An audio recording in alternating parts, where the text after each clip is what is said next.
Viandard, c'est quoi? Viandard, c'est une mini-série de 6... Qu'est-ce que tu veux? C'est Viandard? Non, c'est Viandarde. Bon allez, tu me laisses dire là.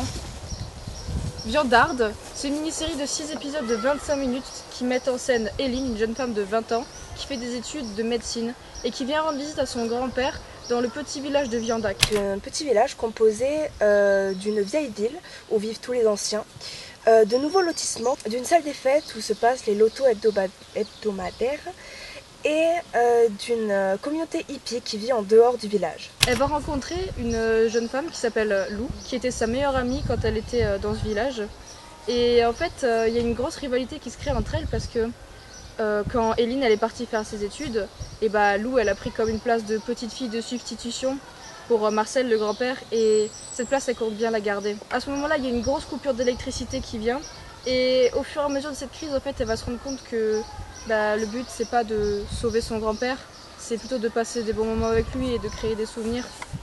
À côté de ça, on a les Boncazo, le fils qui est le maire. Il n'arrive pas du tout à se faire entendre par son père. C'est un gros agriculteur du coin.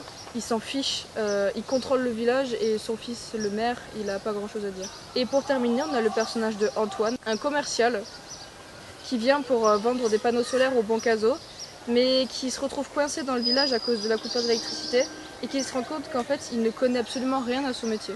Nous avons souhaité créer la série Viandard.e.s pour représenter la ruralité que nous trouvons trop peu présente dans les séries de nos jours. Mais nous n'avons pas souhaité présenter n'importe quelle ruralité, notre ruralité, celle que nous connaissons. Au travers de cette série, nous posons les questions suivantes, à savoir comment peut-on vivre sur le long terme avec une panne de courant qui perdure? Comment peut-on survivre sans ressources? Et comment peut-on créer ou vivre en communauté? Car oui, cette transition, nous la vivons. Nous la vivons comme vous tous. Nous la vivons juste pas de la même manière.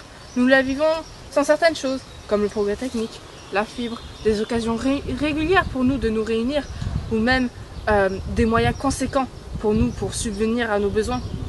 Après, nous la vivons quand même avec quelque chose qui est très important pour nous, c'est une communauté qui est forte, qui est intergénérationnelle et qui est festive et qui surtout transmet cette tradition d'entraide et de partage. Et c'est ça que nous voulons montrer dans cette série. Mais c'est pas Marcel là-bas? Mais si, carrément. Salut Marcel! Il a repris son tracteur? Oui, en effet. Ouais. Je sais pas, c'est... Par contre, elle a toujours pas changé le moteur. Ah, non, ça pue ça pue toujours autant. Bon, on y va? Ouais. Allez. Bon.